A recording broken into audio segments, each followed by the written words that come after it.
জামাতের নেতা তায়ের সাহেব বলতে আছে বিএনপির মহাসচিব মির্জা ফখরুল ইসলাম নাকি মিথ্যা কথা বলতে আছে। মির্জা ফখরুল ইসলাম বলেছিল জামাতের বিভিন্ন নেতারা বলা শুরু করছে বাংলাদেশের নিরীহ সাধারণ জনগণকে যে দাঁড়িপাল্লায় ভোট দিলে আপনাদের বিকাশ নম্বরে আমরা টাকা ঢুকিয়ে দিব। ফখরুল ইসলাম নাকি মিথ্যা কথা বলতে আছে। তো জামাত যে মুনাফেক আরো একবার প্রমাণিত হলো। জামাত যে অপকর্ম করতে আছে, এই অপকর্ম তারা ঢাকার চেষ্টা করতে আছে। আপনারা ভিডিওটা দেখলে বুঝে যাবেন। জামাতের তায়ের সাহেব বলছে তারা এই ধরনের কোনো কথাবার্তা বলেন। এখন এই ভিডিওটা দেখলে আপনারা পরিষ্কার হয়ে যাবেন। আমরা যে বিকাশ নম্বর বাড়ি বাড়ি যা করতেছি, ফখরুলটা কি আমাদের সাথে ছিল এটা দেখার জন্য? এগুলো একটা, যেটা আমরা ওনাদের ফ্যামিলি কার্ডের কথা বলছি, ওনাদেরকে কিছু বলতে হবে তো, তো বলো যে এটা বলছে তবে এটা বুঝা ডাইরেক্ট মোবাইলের বিকাশে ঢুকে দিম যারা তো কার্ডটা আইব খন্ন বেশি ভালো হইব কথা না হর। হ্যাঁ, জামাত বিভিন্ন জায়গায় বাংলাদেশের জনগণকে ফলবন দেখাইতে আছে জামাত ইসলামের দাঁড়িপাল্লায় ভোট দেওয়ার জন্য। তো বিএনপির মহাসচিব ফখরুল ইসলাম ঠিক কথাই বলেছে, জামাত বিভিন্ন জায়গায় ফলবন দেখায় মানুষকে দাঁড়িপাল্লায় ভোট দেওয়ার আহ্বান জানাইতে আছে। দাঁড়িপাল্লায় ভোট দিলে এ দিবে সে দিবে বিভিন্ন প্রস্তাবনা দিতে আছে, বিকাশে টাকা ঢুকাই দিব। এটা নাকি মিথ্যা কথা। মির্জা ফখরুল ইসলাম এটা মিথ্যা কথা বলছে।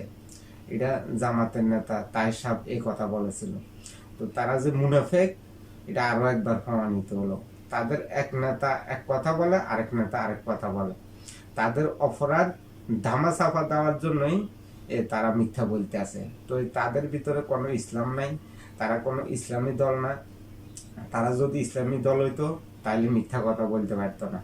তো তারা কোনো ইসলামী দল না, তারা আজকে ক্ষমতার জন্য মিথ্যা কথা বলতে আছে। বাংলাদেশের জনগণকে লোভ লালসা দেখাইতে আছে, ভয়ভীতি দেখাইতে আছে। এখন বাংলাদেশে দেখা যাইতেছে বিভিন্ন জায়গায় বিএনপির নেতা কর্মীদের বাড়ি ঘরে আগুন দিতে আছে। তো বিএনপির প্রতিপক্ষ তো এখন বর্তমানে জামাত ইসলামী, এখন তো আর আওয়ামী লীগ নাই। তাহলে বিএনপির বিভিন্ন নেতা কর্মীর বাড়ি ঘরে কারা আগুন দিবে? অবশ্যই জামাত ইসলামী আগুন দিবে, জামাত ইসলামীর নেতা কর্মীরা আগুন দিবে। কারণ বিএনপির প্রতিপক্ষ হচ্ছে জামাত ইসলামী। এই জামাত ইসলামী বর্তমানে ক্ষমতার জন্য তারা অনেক জঘন্য জঘন্য কাজকর্ম করতে আছে, শুধু ক্ষমতা যাওয়ার জন্য। তারা হলো তো ক্ষমতা লোভী। তারা বাংলাদেশের জনগণেরও উন্নয়ন করতে পারবে না, বাংলাদেশেরও উন্নয়ন করতে পারবে না। জামাতের হাতে বাংলাদেশ নিরাপদ নাই, বাংলাদেশের জনগণও নিরাপদ নাই।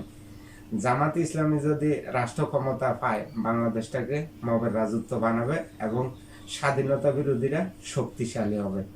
এখন আগামী বাংলাদেশের জন্য সিদ্ধান্ত আপনার হাতে, আপনি কাকে নির্বাচিত করবেন। যার হাতে আপনি নিরাপদ, যার হাতে বাংলাদেশ নিরাপদ, তাকে নির্বাচিত করবেন না জামাত ইসলামীকে নির্বাচিত করবেন। যদি জামাত ইসলামীকে নির্বাচিত করেন তাহলে আপনাকে মবের রাজত্ব উপহার দিবে, গণতন্ত্র থাকবে না, কথা বলার স্বাধীনতা থাকবে না, ন্যায় বিচার থাকবে না। আর যদি আপনি বিএনপিকে নির্বাচিত করেন তাহলে বাংলাদেশের গণতন্ত্র প্রতিষ্ঠা হবে, কথা বলার স্বাধীনতা থাকবে, ন্যায় বিচার পাবে। এখন সিদ্ধান্ত আপনার হাতে আগামী বাংলাদেশের জন্য, আপনি নিতে পারেন সঠিক সিদ্ধান্ত।